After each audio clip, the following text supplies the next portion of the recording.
Hello everyone, good afternoon. So ಇವತ್ತು ನನ್ನ beautician class ಸ್ಟೂಡೆಂಟ್ದು ಎಕ್ಸಾಮ್ ನಡೀತಾ ಇದೆ.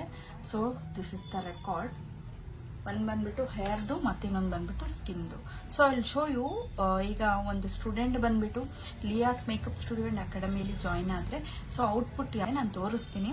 ಅಪಾರ್ಟ್ ಫ್ರಮ್ ದಟ್ ನಾನು ಬುಕ್ ಬೇಕಾದರೆ ಪ್ರೊವೈಡ್ ಮಾಡ್ಬೋದು, ಆದರೆ ನನಗೇನು ಓನ್ ನಾಲೆಜ್ ಇದೆ ಅಲ್ವಾ, ಅದರಿಂದ ನಾನು ನೋಟ್ಸ್ನ ಕ್ರಿಯೇಟ್ ಮಾಡಿ ಸ್ಟೂಡೆಂಟಿಗೆ ಪ್ರೊವೈಡ್ ಮಾಡಿ ನಾನೇನೆಲ್ಲ ಕಲ್ತ್ಕೊಂಡಿದ್ದೆ ಅಲ್ವಾ ಆ ನಾಲೆಜಿಂದ ಕೊಟ್ಟಿರುವಂತಹ ರೆಕಾರ್ಡ್ ಈ ಥರ ಮಾಡಿದ್ದಾರೆ ಸ್ಟೂಡೆಂಟ್.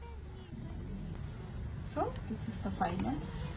ಈ ಲಿಯಾಸ್ ಮೇಕಪ್ ಸ್ಟುಡಿಯೋ ಮತ್ತು ಅಕಾಡೆಮಿಯಲ್ಲಿ ನಾವು ಬೇಕಾದರೆ ಬುಕ್ಕನ್ನು ಪ್ರೊವೈಡ್ ಮಾಡ್ಬೋದು. ನಾನು ಏನಕ್ಕೆ ಅದನ್ನು ಎಂಟರ್ಟೈನ್ ಮಾಡ್ತಾ ಇಲ್ಲ ಅಂದರೆ, ನಾವು ಏನೆಲ್ಲ ನಾಲೆಜ್ ಸ್ಟೂಡೆಂಟ್ಸಿಗೆ ಕೊಡ್ತೀವಲ್ವಾ ಆ ನಾಲೆಜಿಂದ ಅವರು ಓನಾಗಿ ರೆಕಾರ್ಡ್ನ ರೆಡಿ ಮಾಡೋ ಥರ ಇರಬೇಕು. Apart from this skin record ಕೂಡ ಇಲ್ಲಿ ಶೋ